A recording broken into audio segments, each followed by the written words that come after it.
On December 13th, 2000, 7 inmates reached the final stage of their master plan. Just one step stood between them and freedom. But then, everything changed.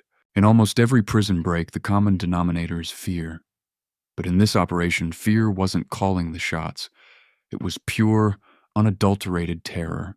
The plan was executed right out in the open. There was no underground digging and no jumping over walls. The terrifying principle was simple. We make it, or we die. Unfortunately, the worst-case scenario happened. The mastermind behind this operation was an inmate serving 18 life sentences. Trust me, the ending to this story is not what you expect. Before we dive in, you need to understand prisons. The official purpose is supposed to be rehabilitation.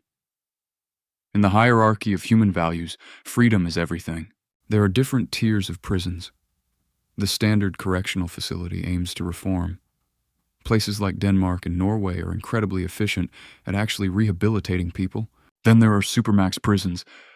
Think of Alcatraz. These are for inmates serving life without parole or on death row. There is no rehabilitation. They are there to die.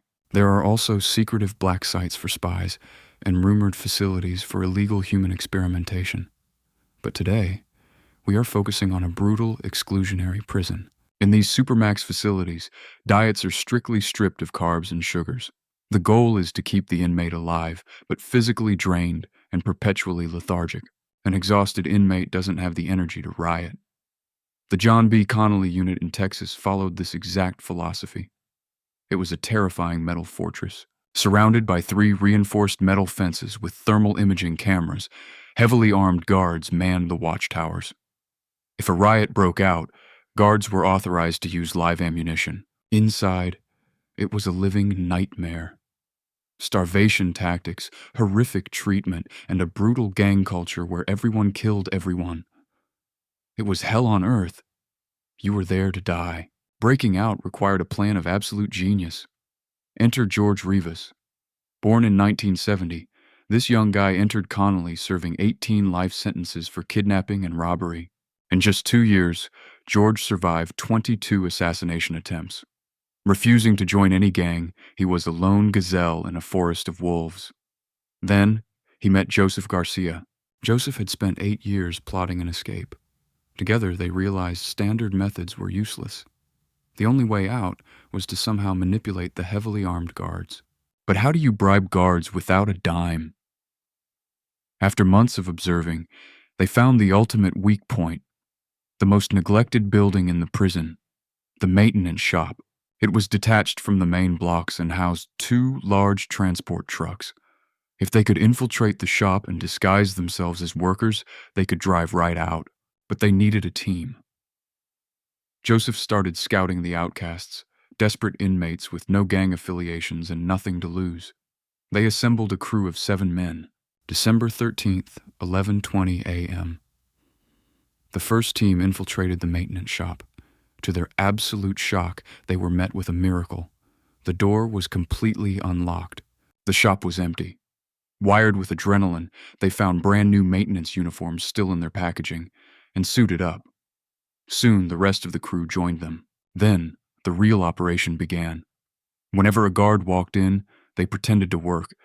As soon as the guard stepped inside, all 7 men would jump and subdue him. They repeated this exact trap 7 times. 7 guards walked in, 7 guards were tied up. Suddenly, the inmates were heavily armed with handguns, rifles, and ammunition. Phase 3, the back gate. They chose it because it had fewer fences and guards were used to seeing maintenance vehicles. They split up and ambushed the watchtowers. They regrouped at the truck. This was the ultimate do-or-die moment. They drove toward the gate, fully prepared for a massive, bloody shootout with the remaining guards. You're probably rooting for them. But remember, these are dangerous men.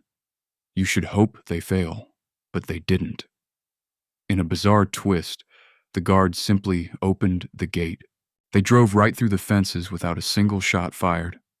7 of America's most dangerous inmates just walked out, and the prison didn't realize it until 4 hours later. They fueled up and drove to Kennedy, Texas. But reality hit them. They had successfully escaped, but only had $53 left. Surviving on the outside seemed absolutely impossible. Logic says you keep your head down, but criminals will be criminals.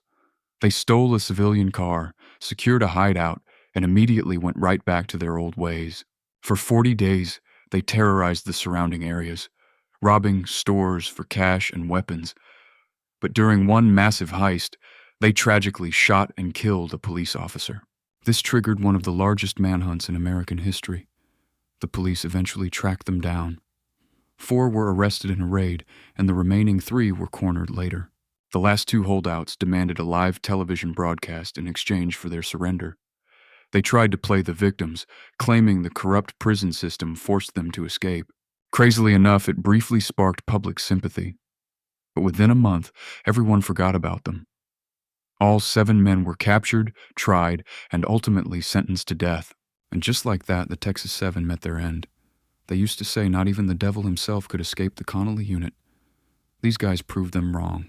That's our story for today. If you enjoyed this crazy prison break, check out my video on the escape from Alcatraz. Those inmates had to face the freezing ocean. Let me know your thoughts down in the comments. Do you feel any sympathy for the Texas 7, or did they get what they deserved? See you next time.